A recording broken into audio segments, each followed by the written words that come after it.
maintenant photographiée avec une plongée dans la vie des catcheuses mexicaines, la lucha libre, des photos prises par Théo Safroy dans le cadre du projet Les Reines du Ring. Théo Safroy est notre invité, bonjour. Bonjour. Alors d'abord, comment est venue cette idée? Est-ce que vous avez eu du mal à convaincre finalement ces femmes, les luchadoras, de se laisser photographier? Du mal, non. En fait, je connaissais le Mexique pour y avoir vécu à l'année de mes 19 ans.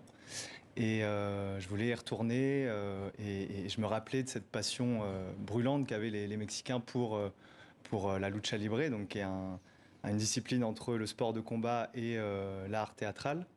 Et je voulais un peu rentrer plus dans ce sujet-là avec des interrogations de... Enfin, c'est un spectacle à paillettes, c'est des super-héros, donc on les voit, on est rapidement... ces femmes, là, tout à fait alignées. Voilà, exactement. On est rapidement... l'œil est rapidement intéressé et puis on a envie d'en savoir plus. Et surtout, qui sont ces personnes qui sautent de la troisième corde et qui combattent... comme ça, qui sont les personnes qui sont derrière le masque, surtout. Alors, on les a vues alignées les unes à côté des autres, vous l'avez dit, féeriques, très colorées. On a l'impression d'avoir affaire à des super-héroïnes. Est-ce que c'est comme ça qu'elles se voient quand elles sautent de... Ouais, en fait, c'est des superstars là-bas. C'est une discipline qu'on connaît pas trop en France, mais c'est extrêmement populaire.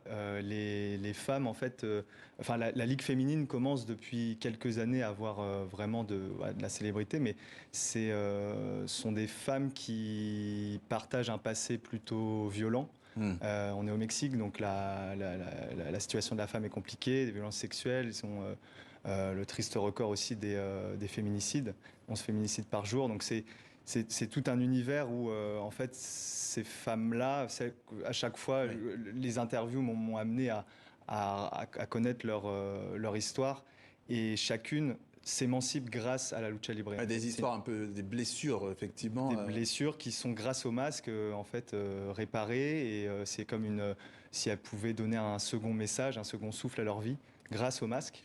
Ouais. Alors vous avez parlé justement de ce masque. Les héroïnes, on les voit un peu à leur manière, qui veulent quand même garder cette coquetterie et parfois cette féminité avec le maquillage. Alors on a quelques photos où on arrive à distinguer un visage. Est-ce que c'est une manière de montrer que ces femmes peuvent montrer leur force, peuvent montrer leur robustesse dans une société qui finalement, ça c'est pas très évident? Exactement. Elles acceptent d'être à la fois sexy, à la fois fortes au combat. Et donc, quasiment toujours, elles sont très coquettes derrière, en dessous du masque. Mais ça ne cache que... voilà, c'est juste pour se sentir plus elles-mêmes, en fait. Et puis, derrière, les combats sont très brutaux. Vous êtes privilégiés, là, parce qu'elles n'acceptent pas forcément de baisser le masque, en fait.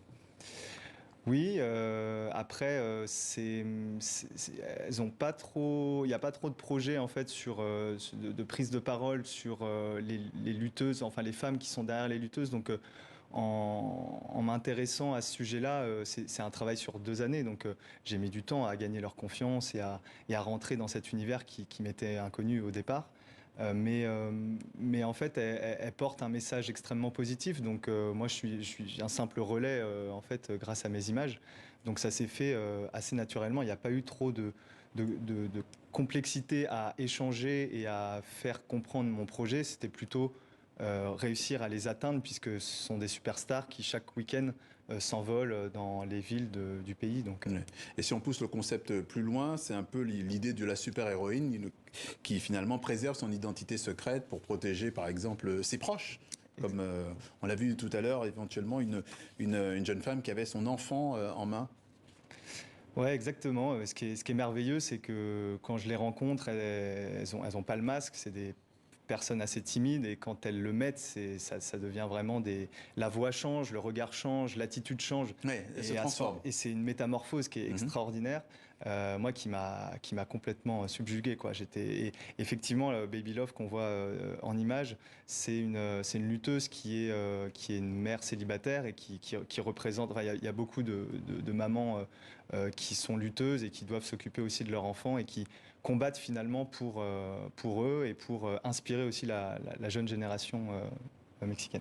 Et on va terminer avec ce qui ressemble un peu à votre signature, cette contre-plongée que l'on trouve sur beaucoup de vos autres projets. Quel est le message commun que vous transmettez à travers cette technique?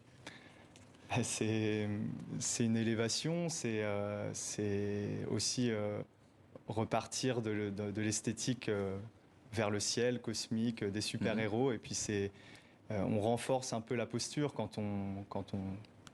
voilà, quand on s'abaisse. La série Reine du Ring raconte l'histoire de ces catcheuses intrépides. Merci Théo Safroy d'être passé par le journal de TV5 Monde.